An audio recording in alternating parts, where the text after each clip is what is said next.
अस्सलाम वालेकुम प्यारे दोस्तों, क्या हाल चाल है। आप सब कैसे हैं। उम्मीद करता हूं कि आप सब खैरियत से होंगे। अल्लाह ताला आप सबको हमेशा खुश रखे और खुश रहा करें। अल्लाह ताला आप सब के लिए आसानियाँ पैदा करें और आप दूसरों के लिए आसानियाँ पैदा करें। और मेरी दुआ है कि अल्लाह ताला आपकी हर जायज़ ख्वाहिश पूरी करे। नया साल आपके लिए बबरकत हो, आमीन। आज हम बात करेंगे ग्रीसलैंड पे, जिसे यूनान भी कहते हैं और इंग्लिश में ग्रीसलैंड कहते हैं। जो ग्रीसलैंड है ये जब आप कह सकते हैं कि शेंगन स्टेट शुरू होते हैं, ये सबसे पहला गेटवे कह सकते हैं, इसको एंट्री कह सकते हैं, क्योंकि इसमें बहुत ज़्यादा एमिग्रेंट्स जो गैर मुल्की हैं वो इसमें इलीगल भी दाखिल होते हैं, डंकियों के थ्रू शामिल होते हैं, दाखिल होते हैं सॉरी। अगर आप तुर्की के ज़रिए आएंगे कश्ती से किसी भी तरीके से, तो आप इसमें दाखिल होंगे। और भी मुख्तलिफ जगह से लोग डंकियाँ लगा के, खास कर जो सबसे पहला उनका स्टे होता है वो ग्रीसलैंड होता है, जिसे यूनान भी कहा जाता है। उसमें असाइलम बिल्कुल चलता है। अक्सर लोग आगे जाने के लिए जब आते हैं तो पहला असाइलम इधर ही लेते हैं।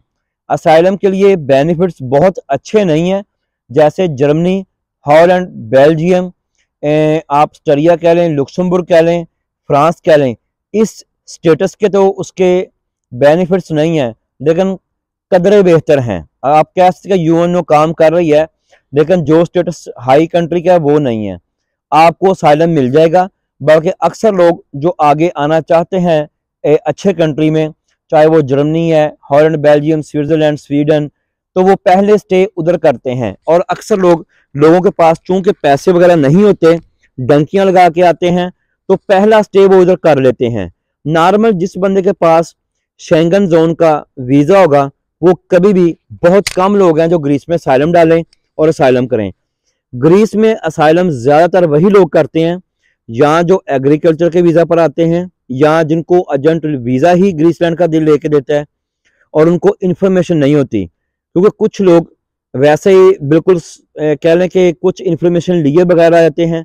वो समझते हैं कि यूरोप ही है या शेंगन ही है। शेंगन हर शेंगन स्टेट नहीं है। वो लोग इधर ज़्यादातर असाइलम कौन से लोग लेते हैं? जो डंकियां लगा के आते हैं, वो लोग ज़्यादातर हैं उधर। और जिनको बिल्कुल किसी के बारे में कुछ नहीं पता, वो लोग उधर असाइलम डाल देते हैं। और अक्सर हमारे लोगों के जो एशिया से आते हैं, इंडियन, पाकिस्तानी, बांग्लादेशी जो भी हैं, उनके जहन में एक सवाल है कि अगर यूरोप है तो उसका हर मुल्क ही यूरोप है, अगर शेंगन जोन है तो उसमें शेंगन जो कंट्री है वो सारे सेम ही हैं। ऐसा नहीं है। आपको आने से पहले काफ़ी इंफॉर्मेशन लेनी चाहिए, आपको इंफॉर्मेशन इकट्ठी करनी चाहिए, कौन सा मुल्क कैसे बेनिफिट देता है। अब मैं बताऊं ग्रीसलैंड के बारे में।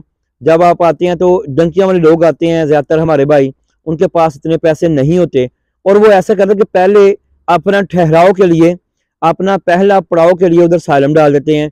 असाइलम इतना स्ट्रॉन्ग नहीं है कैंप है, उसमें खाना मिलता है, हर चीज़ मिलती है, मेडिकल है, लेकिन वीक मेडिकल है, इतना अच्छा मेडिकल नहीं है।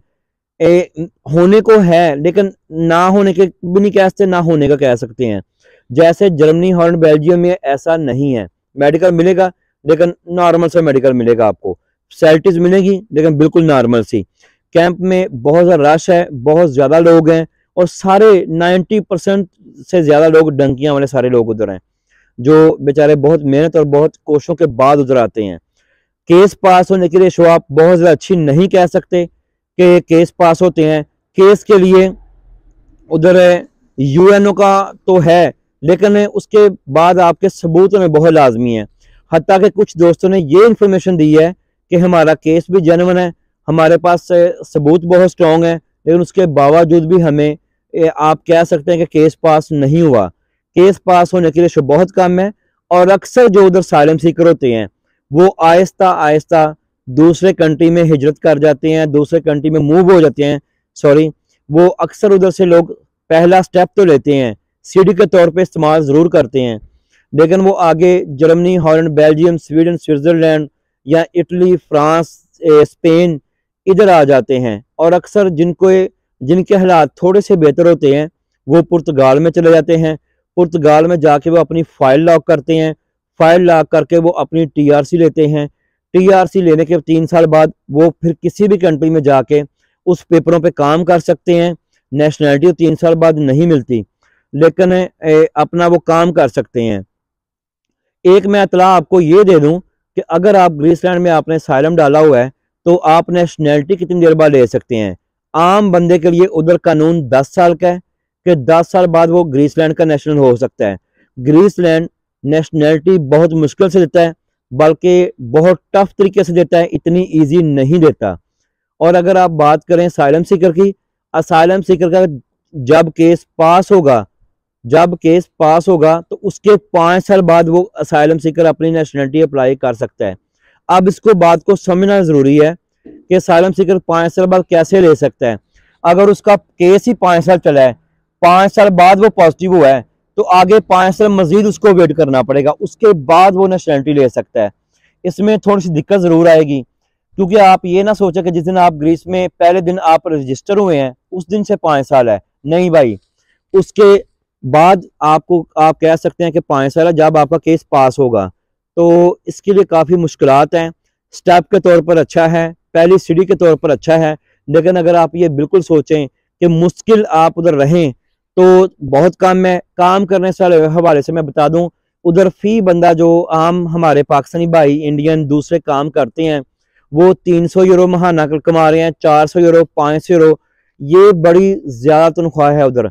400 से 500 यूरो बड़ी तनख्वाह है और बड़ी अच्छी मानी जाती है, क्योंकि उधर अगर रहने का कहें तो जो लड़के शेयर करके रूम रह रहे हैं वो 30 यूरो 40 यूरो पर हेड पे करते हैं। तो इसलिए 30 से 40 यूरो पर हेड पे करता है। कुछ लड़कों ने बताया कि हम, चूंकि मेन सिटी उनका एथन है, दारुल खिलाफा उनका ग्रीसलैंड का एथन है, तो एथन से जो बाहर लड़के हैं वो तो ये भी कहते हैं कि हमें 10-10 यूरो 20-20 यूरो डाल के कमरा शेयर करते हैं, कोई 20-20 30-30। लेकिन ऐसा नहीं है कि जैसे जर्मनी में, हॉलैंड, बेल्जियम में है कि आपने 200 300 यूरो देकर शेयर करना है, ऐसा नहीं है। आपने 20-30-40 यूरो में रूम शेयर करना है। और काम के हिसाब से बहुत ज़्यादा हालात ख़राब हैं। अब कई दोस्त कमेंट करेंगे, कर दें, कोई मतलब नहीं है, कहीं बीच में नेगेटिव लोग भी होते हैं। जो अवेयरनेस है वो देनी चाहिए। काम के हालात इतने अच्छे नहीं हैं, अगर मिलता नहीं है, अगर मिल जाए तो पे बहुत कम करते हैं। उसकी वजह क्या है कि अगर एक जगह खाली है, एक वैकेंसी खाली हुई है, उस पर 100 लोग काम करने वाले हैं। मैं काम के लिए गया हूँ, मैंने कहना जी मैं काम करूंगा, उसने कहना ठीक है क्या लोगे, मैं बोलूंगा जी 800 यूरो, वो कहेगा नहीं जी मैं 400 दूंगा, तो मैं कहूंगा नहीं मैं 400 पे नहीं करना, मैंने 500 पे करना है। पीछे लड़का आएगा वो कहेगा जी मैं 400 में करना है, उसके पीछे जो लड़का आएगा वो कहेगा जी मुझे 350 यूरो दे दें। इस तरह हमने रेट खराब किया हुआ है खुद, वरना इतना भी कहने के कमजोर हालात नहीं थे। लेकिन कामों के हालात जो है वो खासकर जो डंकियां लगा के जो साइलम सीकर हैं उन्होंने ज्यादा किए हुए हैं। एक इकानमी भी ग्रीसलैंड की इतनी अच्छी नहीं है, काफी वीक है। तो इसमें मैंने काम का भी बता दिया, काम आपको मिलेगा, बड़ी मुश्किल से मिलेगा, उसकी पे अच्छी नहीं होगी। तो इतना ही है। अगर आपका मजीद कोई सवाल है तो आप मुझे कमेंट्स में बता सकते हैं। मेरा कई वीडियो में व्हाट्सएप नंबर मौजूद है, आप व्हाट्सएप नंबर मेरा ले सकते हैं, उस पर मैसेज कर सकते हैं। दुआ में याद रखें, अल्लाह ताला आपके लिए आसानियाँ पैदा करें। और प्लीज़ चैनल को लाइक कर दें, सब्सक्राइब कर दें और शेयर कर दें। आज के लिए इतना ही, अल्लाह हाफिज़।